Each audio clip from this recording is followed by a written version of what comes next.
দেশে ও প্রবাসে সকল ভাই নাই আপনি কবিরাজি জগতে যে কোনো তদবির করাতে চাচ্ছেন, যে কোনো সমস্যার মধ্যে পড়ছেন, আপনি কোনো কাজ করাতে আগ্রহী, অথবা আপনি পরীক্ষা দিয়ে দেখতে চাচ্ছেন যে আপনার উপরে কেউ জাদু করছে, কেউ কুফরি করছে কিনা, বা কোনো জিনগত সমস্যা আছে কিনা, কোনো দুষ্ট জিন আপনার ক্ষতি করতেছে কিনা, যে কোনো ধরনের আপনি পরীক্ষা দিয়ে জানতে চাচ্ছেন বা কোনো সমস্যা সমাধান করতে চাচ্ছেন, বাধ্য করতে হয় কাউকে, বশীকরণ করতে হয়, অথবা অবৈধ সম্পর্ক নষ্ট করার জন্য তদবির করতে চাচ্ছেন আপনি, বা জাদুতে আক্রান্ত, জিনে আক্রান্ত রোগী আছে, এইগুলা সুস্থ করতে চান, আপনি দেশে অথবা প্রবাসে যেখানে থাকেন না কেন, আমার পরামর্শ হইল আপনি এমন ব্যক্তির মাধ্যমে কাজ করাবেন যে লোকটা সরাসরি জিন সাধনা করছে, জিনদের মাধ্যমে যে লোকটা কাজ করতে পারে, এরকম লোকের মাধ্যমে আপনি কাজ করাবেন।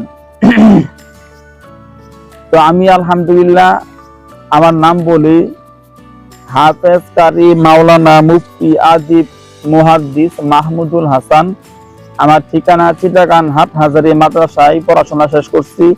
আলহামদুলিল্লাহ আমার 17 বছর যাবত তদবির জগতে কাজ করতেছি, ছাত্র বয়স থেকে তদবির করতেছি।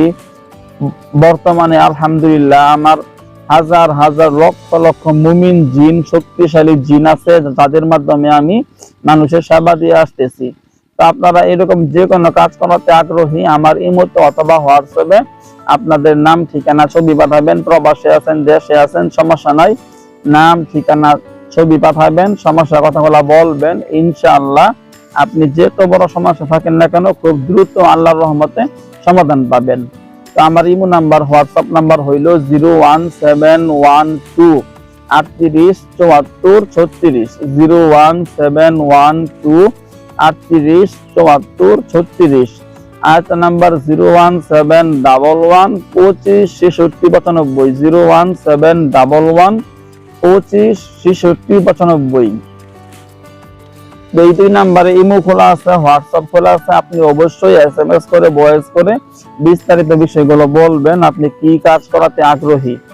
আলহামদুলিল্লাহ অনেক দেখা যায় জাদুতে আক্রান্ত সমস্যায় আছে বা জিনে আক্রান্ত সমস্যায় আছে, এইগুলা সমস্যায় বেশি থাকে মানুষ প্রবাসে যারা যারা আছেন। তাই এই সমস্ত লোকেরা বেশি যোগাযোগ করে। যারা দেশে আছেন অথবা বিদেশে আছেন, এরকম সমস্যায় পড়ছেন, আমার পরামর্শ হইল আল্লাহর রহমতে এখান থেকে আমার জিন হুজুরদের শক্তিশালী বাহিনী তাদের কাছে পাঠায় দেওয়া হয়। তারা যায়া ওখানে দুষ্ট জিন যারা যারা এই রোগীর উপরে ক্ষতি করতেছে, কষ্ট দিতেছে, ওই দুষ্ট জিনদেরকে বোতলের ভিতরে বন্দি করে বোতল আটকায় দিয়ে বোতলগুলো মাটির তলে কবর দিয়ে দেওয়া হয়। এতে ওই জিনের দ্বারা রোগী সুস্থ হয়ে যায়।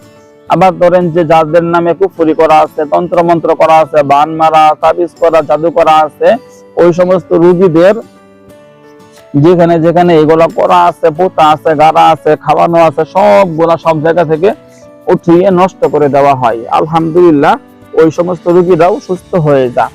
তো এরকম যে বাধ্য করতে হয়, বশীকরণ করতে হয়, যে কোনো কাজ করাতে আগ্রহী, আপনাদেরকে আমার উদারত আহ্বান, অবশ্যই যোগাযোগ করবেন। আমি সর্বোচ্চ দিয়ে চেষ্টা করবো, ইনশাআল্লাহ আল্লাহর রহমতে আপনার সমস্যা সমাধান হবে। আসসালামু আলাইকুম।